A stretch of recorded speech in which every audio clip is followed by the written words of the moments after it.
వికారాబాద్ జిల్లా దౌలతాబాద్ మండల కేంద్రంలో వరి కొనుగోలు కేంద్రాల నిర్వాహకులు నిర్లక్ష్యాన్ని నిరసిస్తూ బీఆర్ఎస్ పార్టీ ఆధ్వర్యంలో రాస్తారోకో ధర్నా నిర్వహించారు.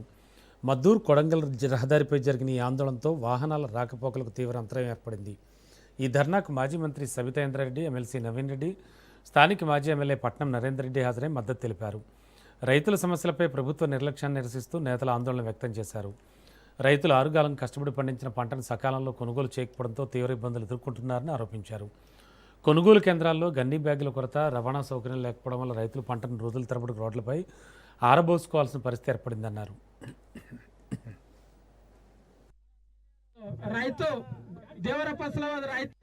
న్యాయం చేయాలనుకుంటే ఊరూరు తిరుగుతావా, మండలు తిరుగుతావా, తిరిగి ప్రజల సమస్యలు తెలుసుకొని రాజ్యమేలు.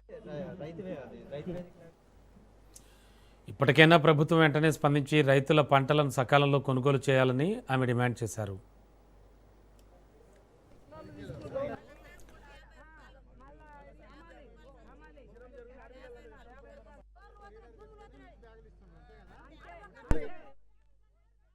సంబంధించి కూడా ఇబ్బంది, లారీలు రావు. మరి రైతు ఏం చేయాలో ఒక్కసారి చెప్పాల్సిన అవసరం ఉంది రేవంత్ రెడ్డి గారికి. ఎందుకంటే కొడంగల్లోనే ఈ పరిస్థితి ఉంటే రాష్ట్రంలో పరిస్థితి ఏంది?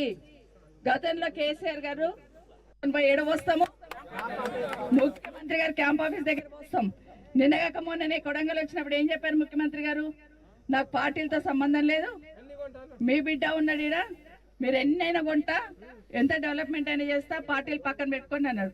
ఇప్పుడే మా మైపాలు చెప్తున్నాడు, ముఖం చూసి బొట్టు పెట్టినట్టు పార్టీలను చూసుకుంటున్నారమ్మా అని చెప్తున్నాడు.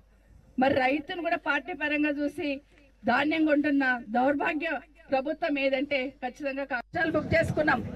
కానీ అట్లా లేకుండా ఈరోజు రైతులను గాలికి వదిలేసి రైతులను గోస పెడుతున్న ప్రభుత్వానికి బుద్ధి రావాలంటే రైతులు తిరుగుబడే రోజు తొందరలోనే ఉంది. కొడంగల్ అన్న మొత్తం రాష్ట్ర పరిస్థితి రైతులది ఇట్లాగే ఉంది. రైతులకు అందరికి అండగట్టి ఇమీడియట్ గా కొనుగోలు పూర్తి చేయాలని ఈ ముఖ్యమంత్రి గారిని డిమాండ్ చేస్తా ఉన్నాం. సంబంధించి కూడా ఇబ్బంది, లారీలు